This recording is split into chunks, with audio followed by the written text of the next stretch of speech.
함께 인사해 보실까요? 사랑합니다. 사랑합니다. 사랑합니다. 드디어 예수님의 공생애가 시작됩니다. 이 요한복음에서는 예수님께서 공생애를 하시면서 총 7가지의 이적을 보여주시는데요. 그 중에서 첫 번째 이적, 오늘 함께 보시는 말씀은 가나안 혼인잔치의 이야기입니다. 아마 여러분들 가나안 혼인잔치에 대한 이야기를 진짜 귀에 못이 박히도록 들으셨을 겁니다. 유치부 아이들도 가나안 혼인잔치가 뭐야? 라고 물어보면 물이 포도주로 변한 일이에요 라고 말할 정도로 수도 없이 굉장히 많이 들으셨을 텐데요. 오늘 저와 함께 말씀을 나눌 때 또 다른 감동과 은혜가 있었으면 좋겠습니다. 우리나라의 옛날 잔치집을 아마 아실 겁니다. 저 때는 그런 잔치를 제가 가보질 않아서 잘 모르겠는데 TV에서 보는 영화나 드라마에서 보면 이렇게 천막을 쳐놓고 한쪽에서는 어머님들이 가마솥 뚜껑에다 각종 전을 지지고 또 남자들은 함께 모여서 술잔을 기울이면서 이렇게 하하호호 하는 그 모습이 그려지는데요.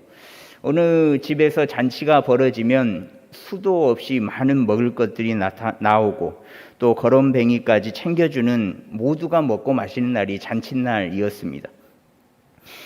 이스라엘의 잔치도 우리나라의 잔치집과 별반 다를 바가 없거든요.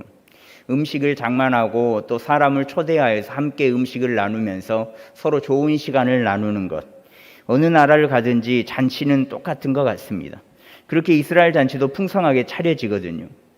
이스라엘의 부모들은 이 잔치를 제대로 치르기 위하여서 잔치를 베풀기 전부터 그 돈을 굉장히 아끼고 모아서 저축을 합니다. 그래서 양과 송아지 모든 맛있는 음식을 풍성하게 제공했고 특히 포도주는 마음껏 마실 수 있게끔 준비를 하였습니다. 이런 잔치집의 모습 속에서 예수님의 첫 이적이 일어나거든요. 1절과 2절 말씀에 보시면 사흘째 되던 날 갈릴리 가나에 혼례가 있어 예수의 어머니도 거기 계시고 예수와 그 제자들도 혼례의 청함을 받았더니 라고 나타나고 있습니다. 갈릴리 가나에 결혼식이 있어서 청함을 받고 참석을 하는데 이 가나는 나사렛에서 북쪽으로 13km 정도 떨어진 곳입니다. 여튼 이곳을 예수님과 예수님의 어머니 그리고 제자들이 초대를 받아서 함께 갔거든요. 당시 이스라엘의 결혼잔치는 보통 일주일간 했다고 합니다. 그리고 부자나 권력자들 혹은 잘 사는 사람들은 2주까지도 하기도 했는데요. 그만큼 이스라엘 사람들은 결혼을 귀하게 여겼고 또 결혼식이 치러지는 그 잔치를 소중하게 여긴 겁니다. 모두가 그날은 누가 와도 다 베풀어주고 함께 먹고 마실 수 있는 것. 이렇게 중요하게 생각하는 이스라엘의 혼인잔치에 큰일이 벌어진 겁니다. 바로 잔치에 빠지면 안 되는 처음부터 끝까지 풍성하게 준비되어야 하는 포도주가 떨어진 겁니다.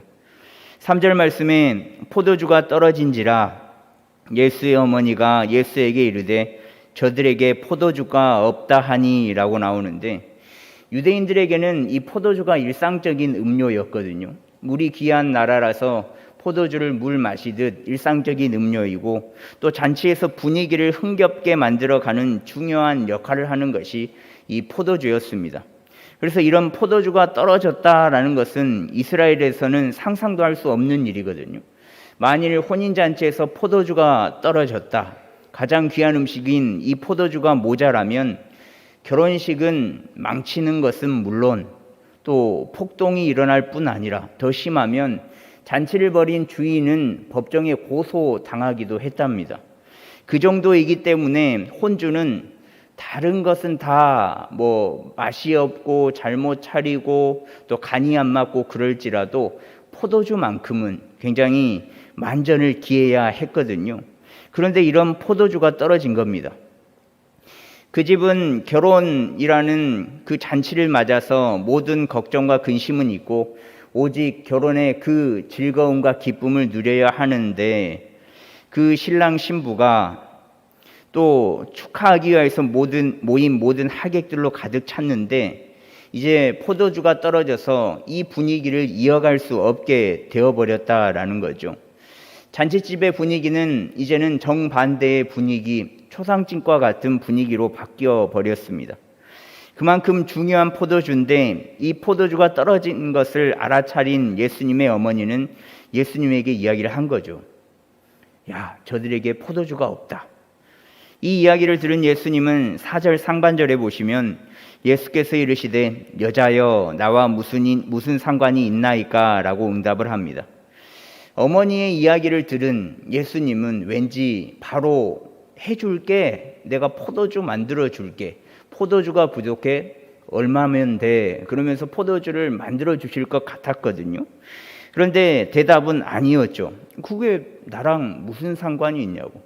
그러면서 호칭도 여자여 라고 이야기를 하잖아요. 엄마 혹은 어머니, 그런 친근한 표현이 아니라 여자여 라는 호칭으로 어색하고 무례한 것처럼 보이잖아요.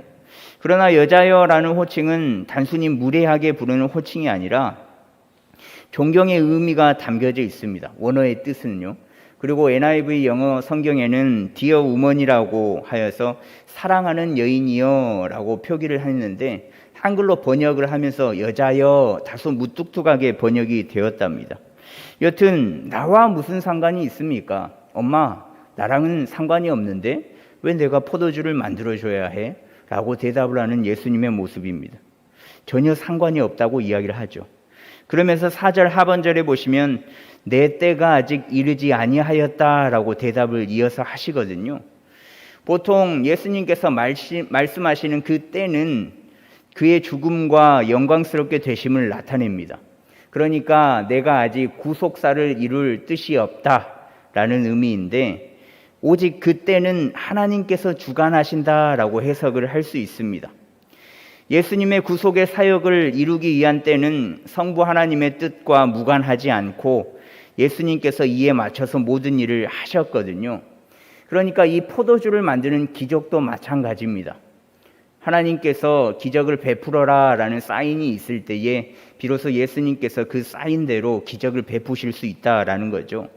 아무리 혈연의 어머니가 부탁을 한다고 한들 그때를 바꿀 수는 없는 겁니다. 그래서 예수님께서 여자여 나와 무슨 상관이 있습니까? 나랑은 상관이 없습니다 라고 말을 하면서 반대 의사 표시를 한 거죠.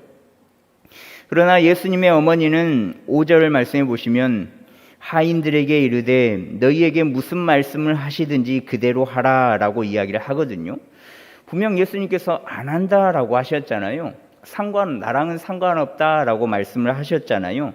그렇게 반대 의사를 표시를 했는데 예수님의 어머니는 마치 얘가 이 예수라는 사람이 곧 너희에게 명령을 할 거야. 그러면 그 말대로 좀 따라줬으면 좋겠어. 그러면 포도주가 생길 거거든. 그렇게 이야기를 하신 거거든요. 근데 이 이야기를 풀어서 보면 예수님의 어머니가 예수님에게 제발 조치를 취해달라라는 간절한 호소로 볼 수 있는 겁니다. 미리 앞날을 예견해서 이 이야기를 한 게 아니라 제발 한 번만 부탁이다 간절한 부탁을 한 거죠. 근데 이 호소에 효과가 있었을까? 6절에 보시면 거기 유대인의 정결 예식을 따라 두세 통 드는 돌 항아리 6이 놓였는지라 라고 나타나는데 마침 이 돌 항아리 6이 앞에 있었습니다. 이 돌 항아리들은 유대인의 정결 예식을 위한 것이었거든요.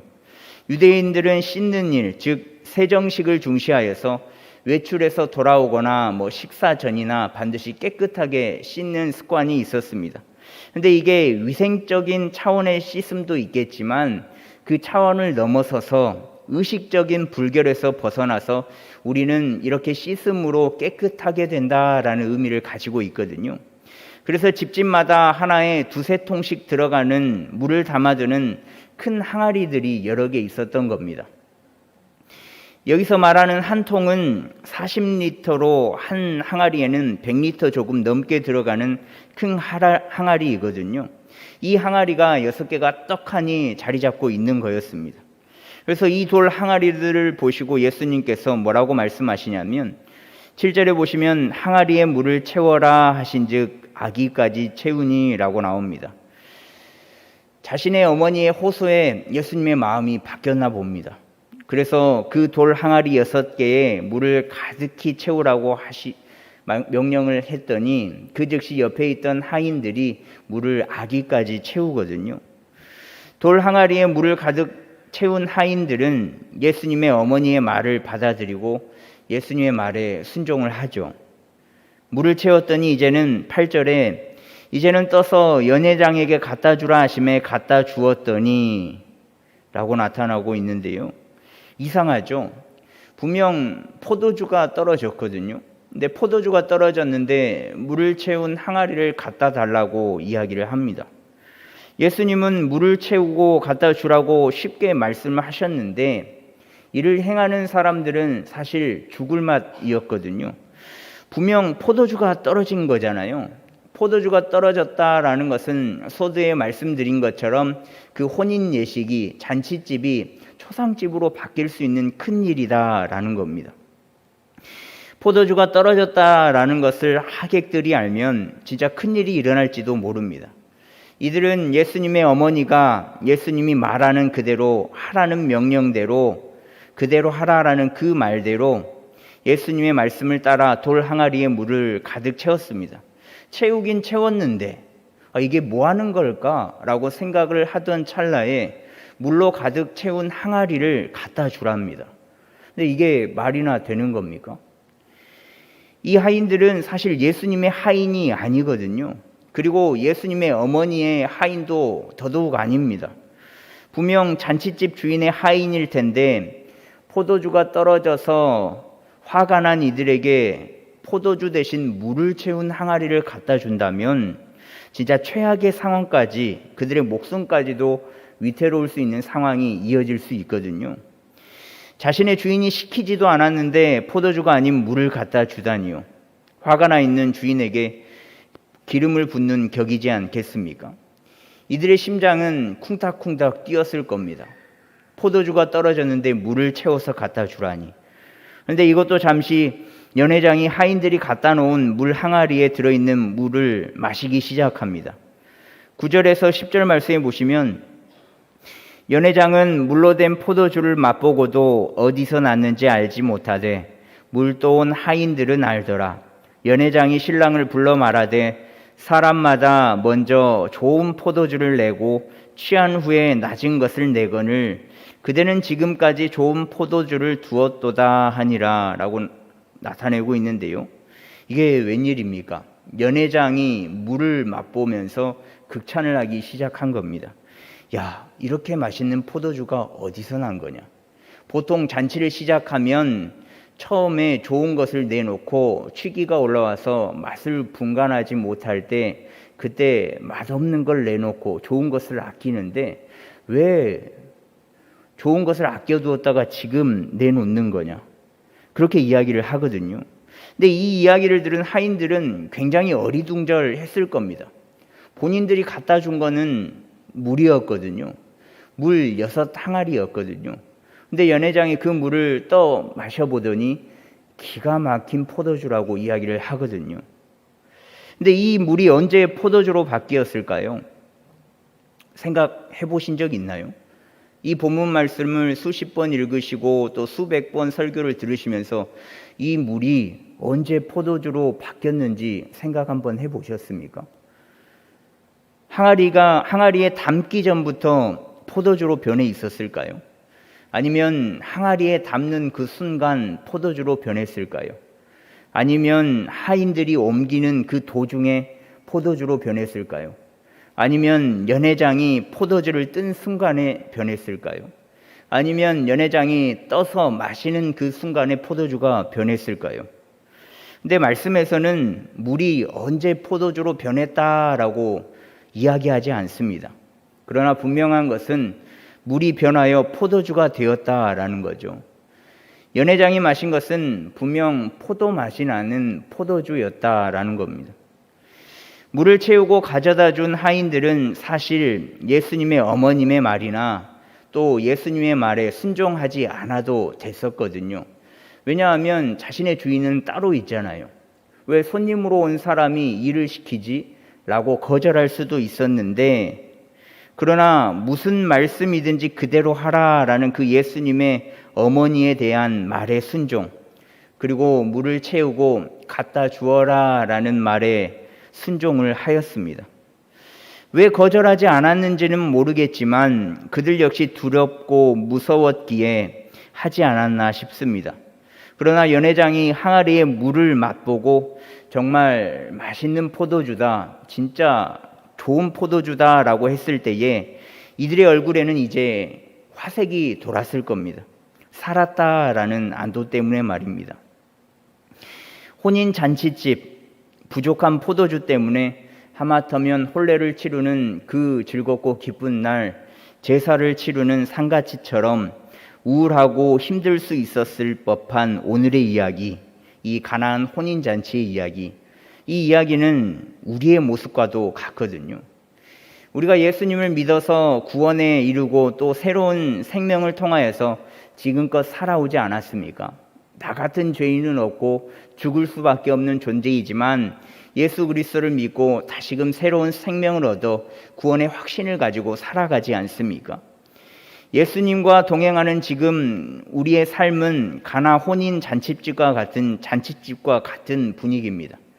그러나 우리의 삶에 어려운 일이 닥치면 예수님과 함께했던 잔치집은 금세 사라지고 제사를 치르는 상갓집으로 변하지 않겠습니까? 이런 일은 왜 내게만 닥치는 거냐고, 왜 내게만 이런 고난을 주시냐고, 즐겁고 행복했던 잔치집의 기억은 금세 어둡고 슬픈 기운의 상갓집이 되진 않았는지요. 그러면서 기도를 통해서 울부짖고 금식을 통해 하나님과 대화를 하지만 결과가 좋지 않고 응답이 없어서 상을 오랫동안 치르는 상갓집이 되어가고 있지 않습니까? 오늘 본 말씀 중에 하인들을 한번 주목해 보십시오. 물을 가득 채우면서 불안에 떠는 이들, 물을 가득 채운 항아리를 옮기면서 불안에 떠는 이들, 물 항아리를 두고 연회장에게 물을 떠다 주며 불안해하는 이들, 떠다 준 물을 벌컥벌컥 마시는 연회장을 보면서 불안에 떠는 이들. 그러나 그들의 결과는 그들이 채운 물이 아닌 물이 변한 포도주였다라는 겁니다. 그들은 물만 계속 보고 있었거든요.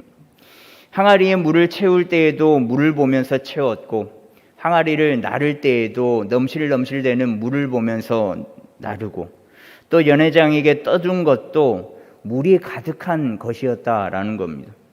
그러나 그 물은 연회장의 입에 들어갈 때 포도 맛이 나는 포도주로 바뀌었습니다. 그들의 순종과 그들의 믿음은 헛되지 않았다라는 거죠. 왜냐하면 결과적으로 물이 포도주로 바뀌었으니까요. 여러분들은 이 모습 속에서 무엇을 보십니까?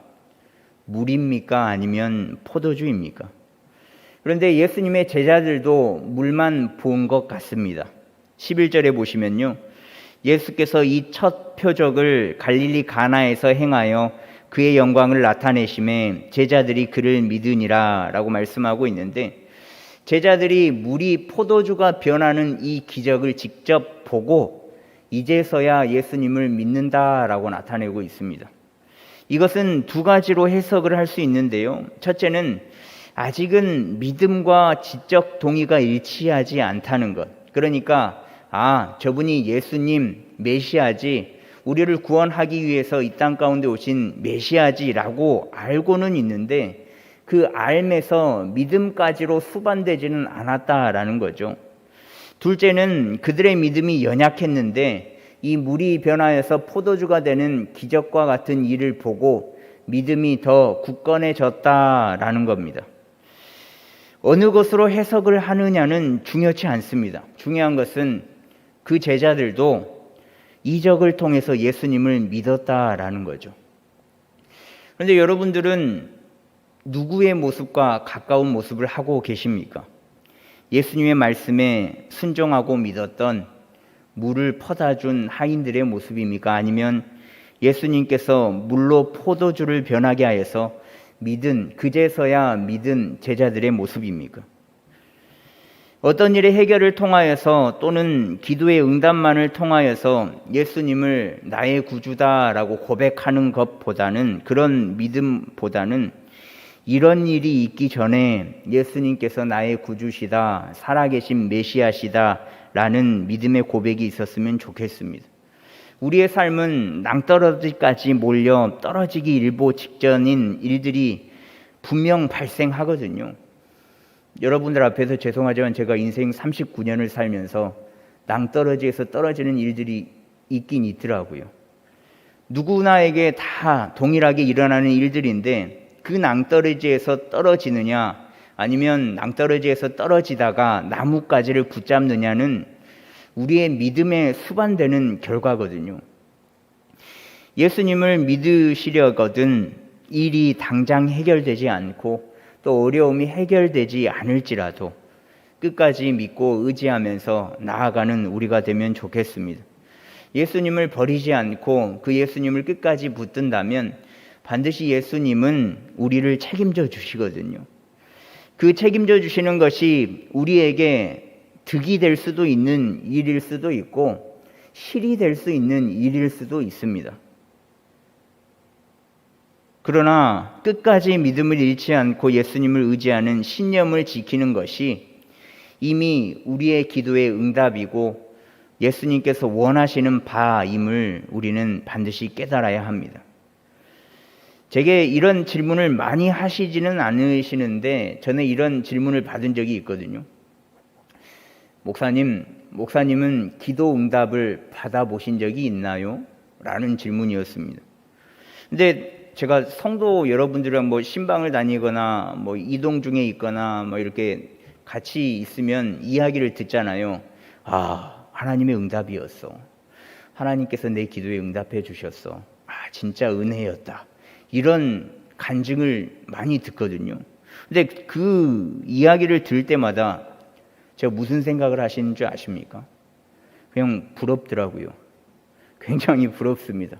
아니, 어떻게 매번 한 분이 이야기할 때 받은 은혜에 대해서 이야기를 하면 이렇게 신방을 차를 타고 타지를 갔다가 오는 순간까지도 그 한 분이 계속 이야기를 하실 때도 있고 이분이 하시면 이분도 나도 있는데 이렇게 말씀하실 때마다 그냥 부럽습니다.